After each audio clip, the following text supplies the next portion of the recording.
4 and hid it from his grandmother. Hid it from my grandmother. I found it. Became my glass.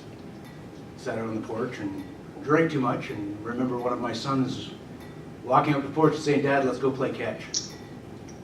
And when I stood up to go play catch, I realized I had too much to drink and couldn't even do that. And that's where life went real sideways. I'm a 4 suicide attempt survivor. And since I've left the Marine Corps, I've lost 18 friends, brothers that were Marines with me. I've been lucky enough that I haven't lost any of my firefighter brothers, but I do know of 6 that have retired under less than favorable circumstance. They decided to leave and stop the damage. So that's how I got to where I am now. I'm using my traditional knowledge. I'm using a lot of my traditional tools as an original person. I don't use the term First Nation very often. We're all original people. And I use a lot of those traditions and a lot of those teachings to manage my life. And my way of dealing now is to reach out to those. I know where these people have been. I've been in their boots. I've been in the structure fires. I've been at the side of the road with the hearse tools out. I've been in the military. I know where you've been and I know what you've seen. So I try to use as many of those tools as I can to make men understand that it's okay to talk. Sometimes it's hard to talk to someone that hasn't been in those boots. Someone that hasn't been the 3 o'clock in the morning bad call. It's going to be a lifelong journey for me. I got through because people stopped and helped me, and now it's my turn to stop and help. That's where I am. Well, thanks, Ian. And now working with the government, how did you make that transition? And now you've gone from hanging up your badge, going from the firefighting and from the Marines to a desk job, and how have you made that a good workplace for you and for your peers? Well, they all kind of blend into each other. I mean, the military taught me a lot of things about complete the mission. There's a problem, get it fixed. The fire service, and until you've been into the fire service, you don't understand how much occupational health and safety you learn while you're doing that job. How much there's a system that fire and EMS use called the ICS system, and it teaches you a lot about how to manage a program by stepping back and looking into the program. So and ICS, for those that people don't know? Incident command structure. So it's basically the ability to take a step back from a problem and put a plan together to deal with it. That comes in really handy when doing what I do with Yukon government. I work with property management division. Call them my guys all the time. My guys go home at the end of the day. So I'm trying to build a program that makes work easy for them by being able to step back using the tools that I gained in the military and the fire service to be able to know what's going to happen 5 steps from now and try to cut it off at the pass.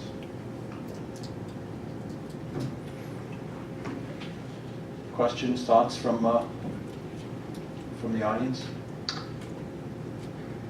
Jeff? Jim, I just want to commend Ian because, working with firefighters, it takes a lot to stand up there in front of people and tell their story. And by doing something like that, you just don't know, Ian, who you're affecting in a positive way to look within themselves and get some help. So I commend you, sir. Thank you.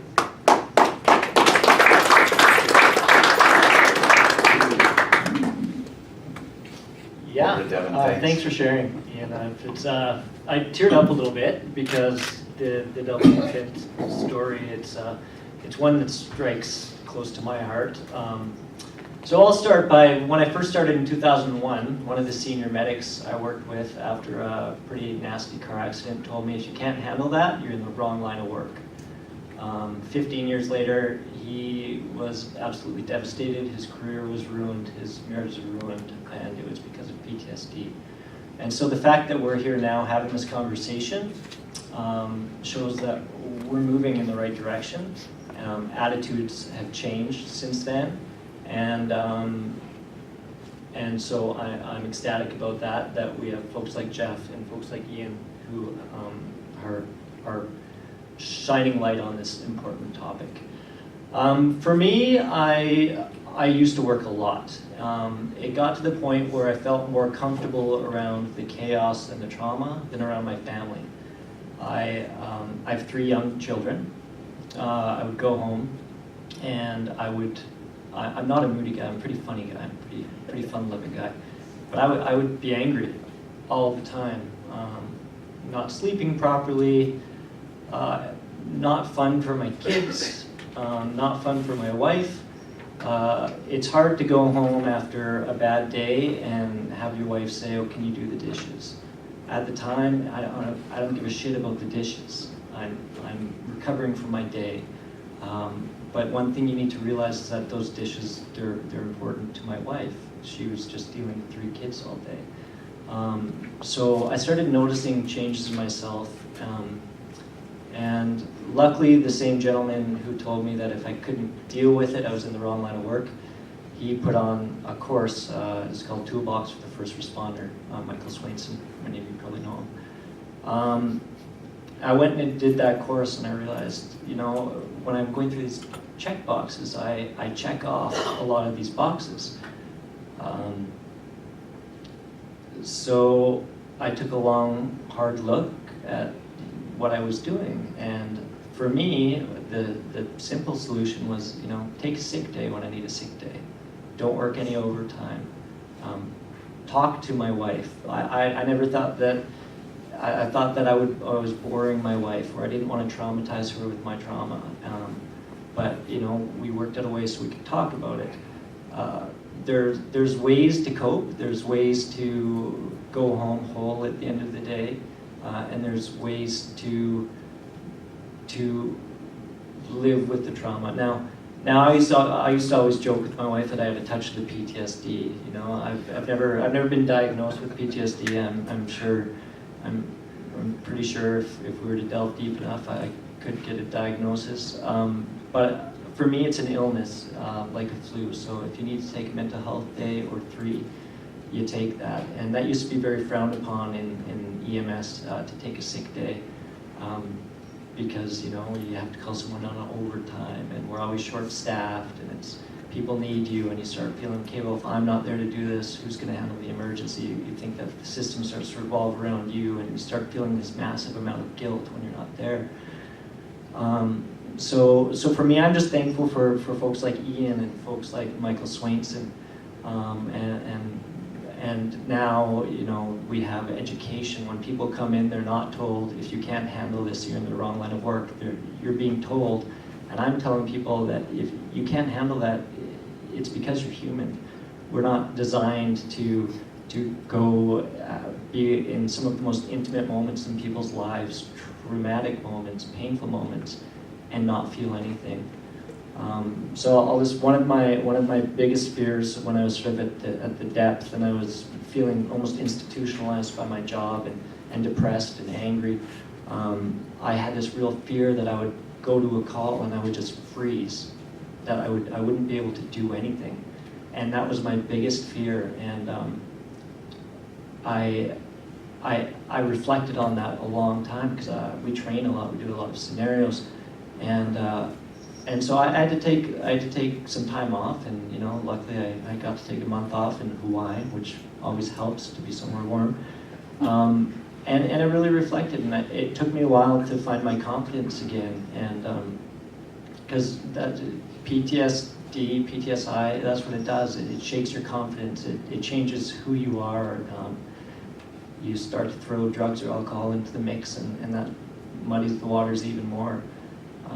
So I'm thankful for folks like Ian, who are brave enough to share their stories and coming through on the other end, and Michael Swainson, and there's many others. I've seen co-workers of mine have mental breakdowns, suicide attempts, marriages ruined, drug, alcohol addiction. It's a very real problem, and I'm glad to see it being addressed, both in the workplace and politically here in the Yukon. So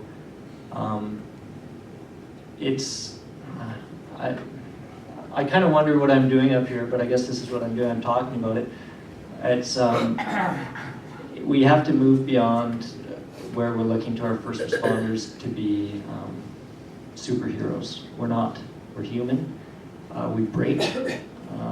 We live with the trauma that we see.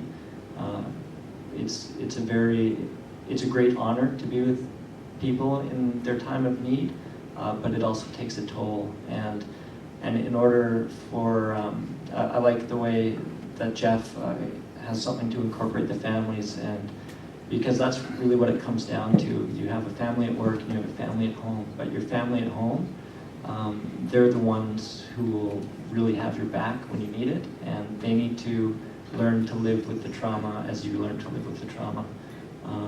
And it's not an easy thing, but I'm happy that we're now arming and educating people in the field to live and cope with it. And that's all I have to say, I guess, about that.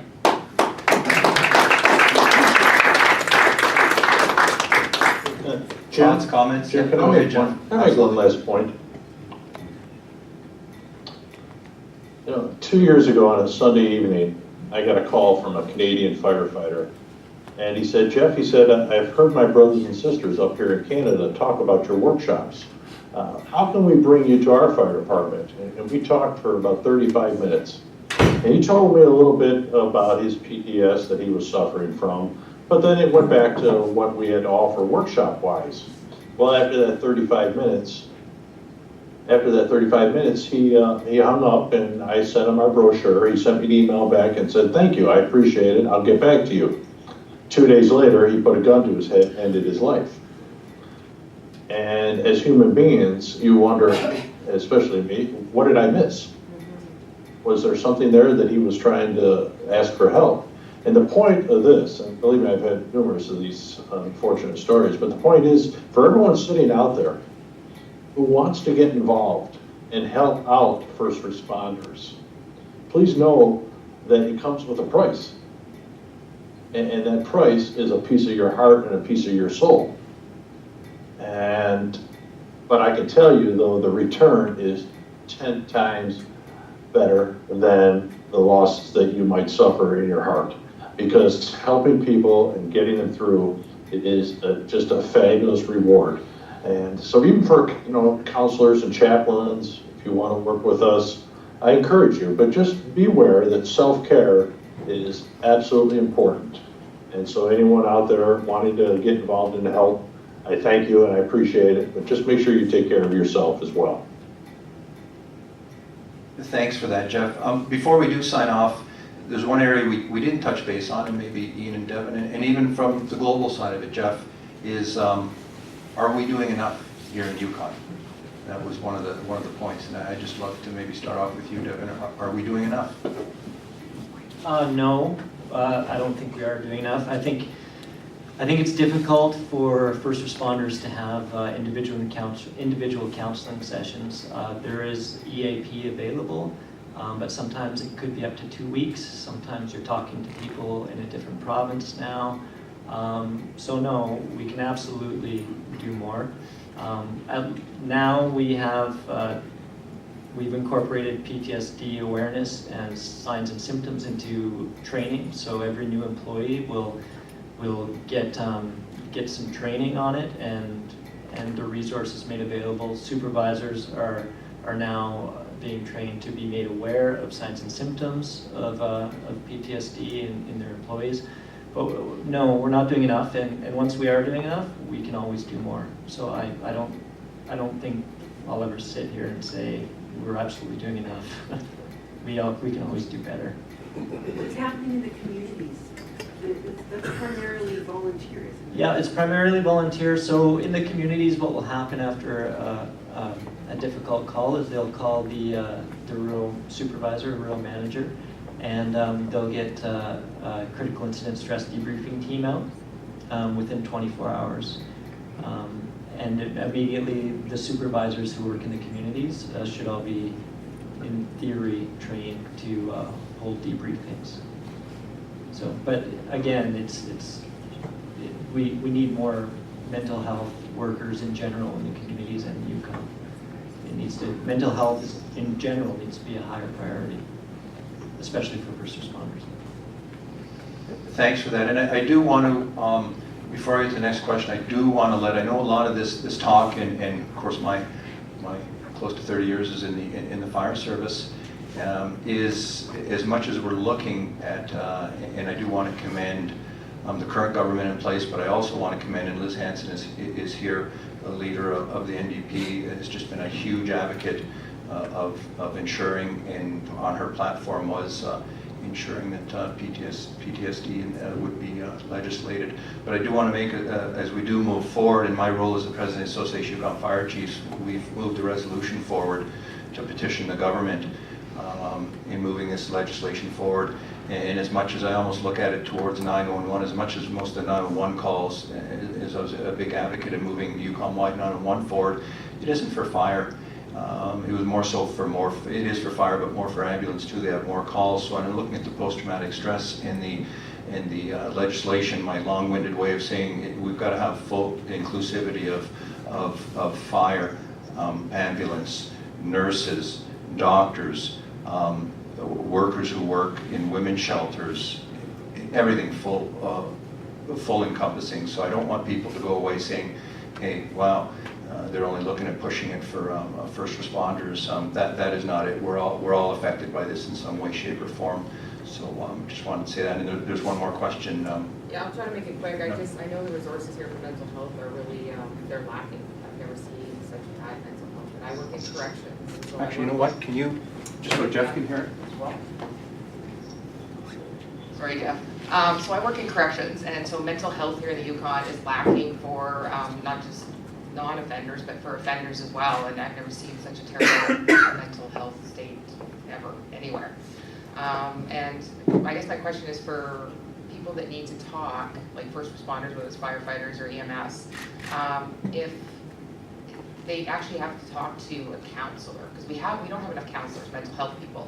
So when you say sometimes it's just a matter of talking to someone, you just need to talk to someone, are there volunteers that would be willing to come forward to listen?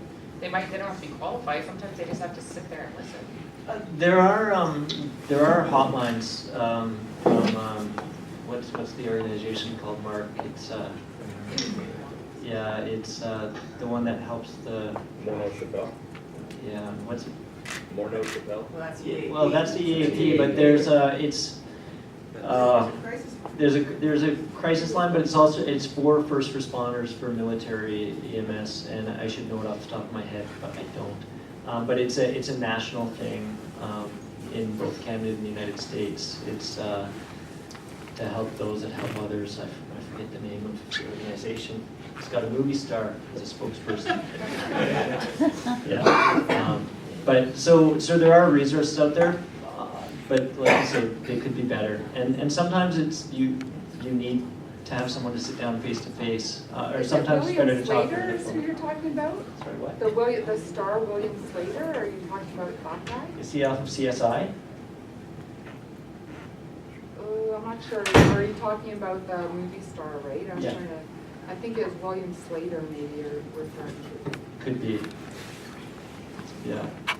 Sorry, it slipped my mind. But no, it could be better. And yeah. Mark, do you know?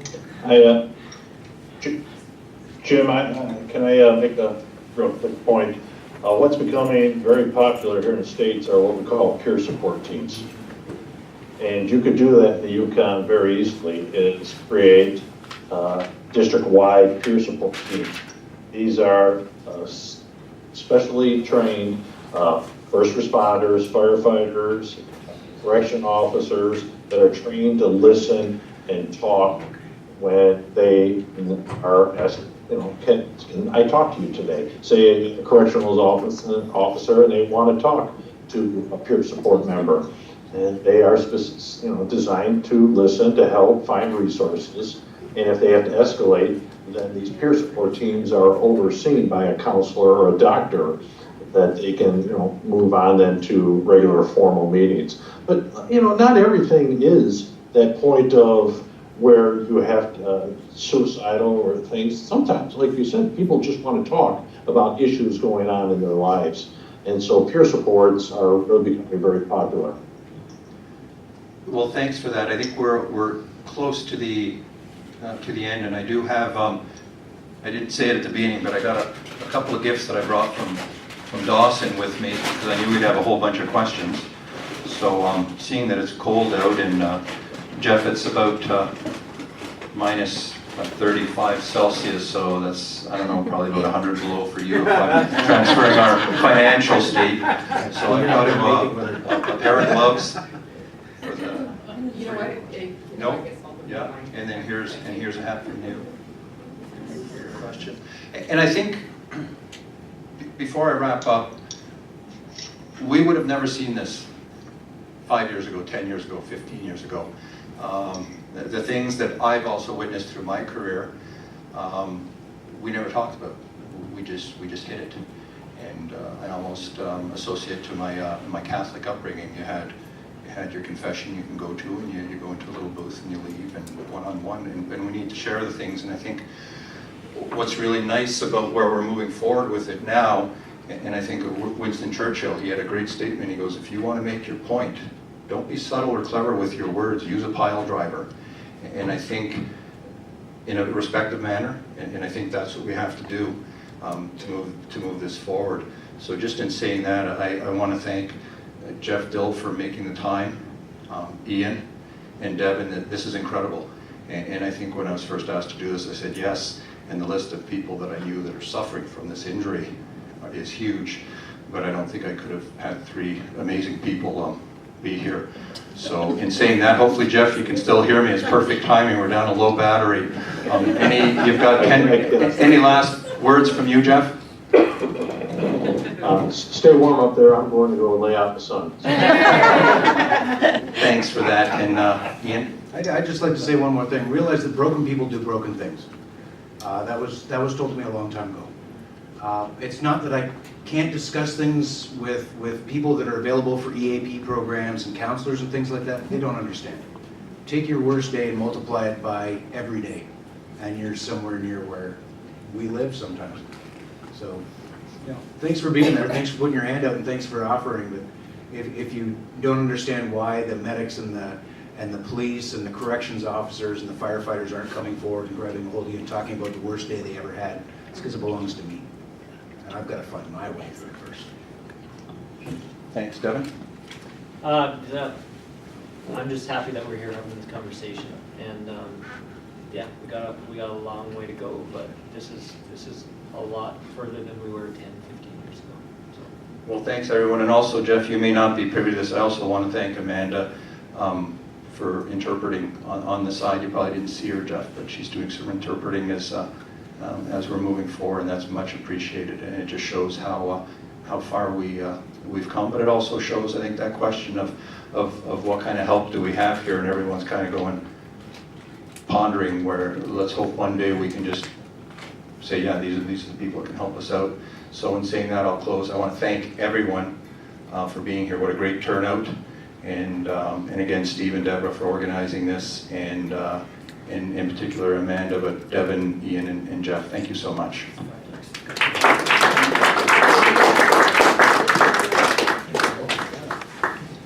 Thanks, Chuck.